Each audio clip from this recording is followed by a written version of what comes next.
रुकिए, एक मुख्यमंत्री गाय के नाम पर वोट मांगता है, गाय खाने के नाम पर जेल भेजने की धमकी देता है और चुनाव से एक दिन पहले वही मुख्यमंत्री कहता है खाओ लेकिन घर के अंदर खाओ। ये कहानी इस मुख्यमंत्री और बीजेपी के दोहरे चेहरे की है।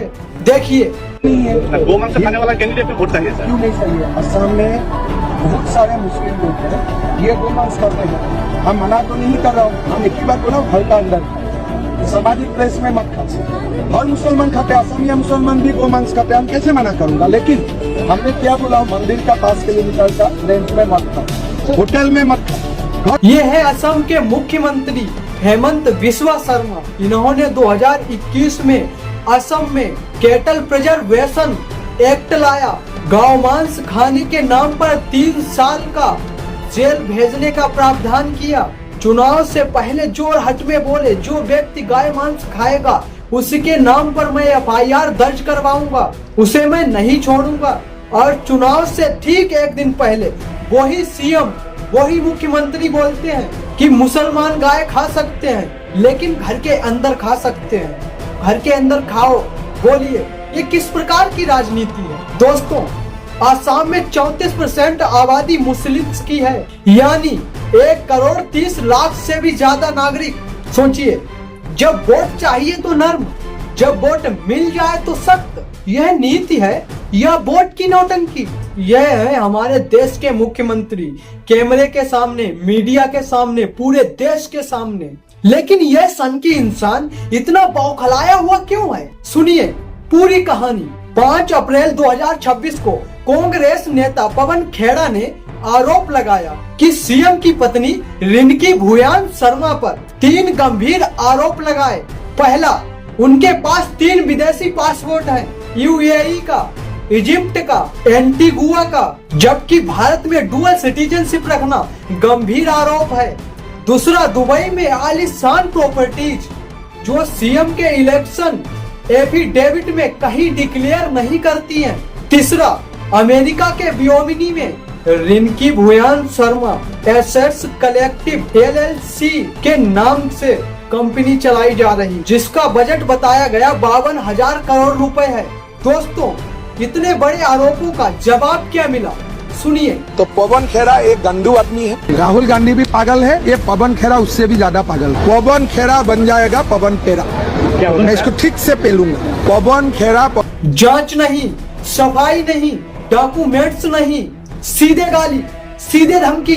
जब चोरी पकड़ी जाती है तो आदमी सीधे बौखला जाता है। यही बौखलाहट आप अभी देख रहे हैं। और फिर 7 अप्रैल 2026 को सीएम की पत्नी ने गुवाहाटी क्राइम ब्रांच में पवन खेड़ा के खिलाफ FIR दर्ज करवाई। और सुनिए, 24 घंटे के अंदर अंदर असम की पुलिस दिल्ली पहुंच जाती है पवन खेड़ा को गिरफ्तार करने के लिए। कांग्रेस के रमेश जयराम ने कहा ये ड्यू प्रोसेस नहीं, ये विच हंट है। स्टेट मशीनरी से अपोजिशन को चुप कराया जा रहा है। अब एक सवाल, यही पुलिस असम में क्या कर रही थी? देखिए, भारत सरकार की NCRB की रिपोर्ट क्या कहती है।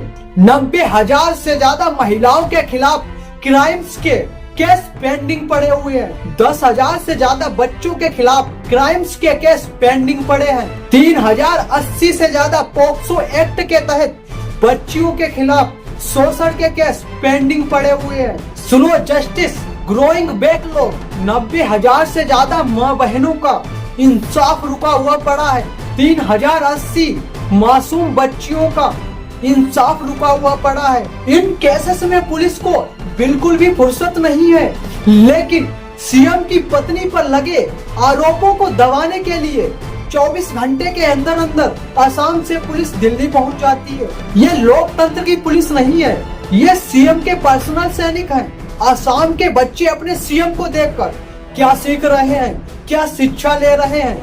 आरोप का जवाब धमकी से दो, सच को पुलिस से दबाओ। यह एग्जाम्पल है हमारा सीएम। यह राज्य चला रहे हैं या बिगाड़ रहे हैं? 3 विदेशी पासपोर्ट, जवाब नहीं। दुबई में 2 प्रॉपर्टीज, जवाब नहीं। 52 करोड़ की कंपनी, जवाब नहीं। 90,000 महिलाओं का इंसाफ रुका हुआ पड़ा है। 3,080 बच्चियों का इंसाफ रुका हुआ पड़ा है। गाय का कानून चुनाव में बदल गया और सीएम का जवाब गाली में बदल गया और सीएम की पुलिस दिल्ली में बिजी है। आसाम की जनता 9 अप्रैल को वोट करने जा रही है। यह नंबर लेकर जाना, यह सवाल लेकर जाना, क्या यही नेता चाहिए था? जागो, सवाल करो, सच को सच बोलो। मैं हूं विद्युत जैन। ऐसी सच्ची और सही खबरें देखने के लिए हमारे पेज को फॉलो करें, क्योंकि हम किसी मंत्री या किसी नेता की चाटुकारिता नहीं करते हैं, हमेशा सच को सच दिखाते हैं।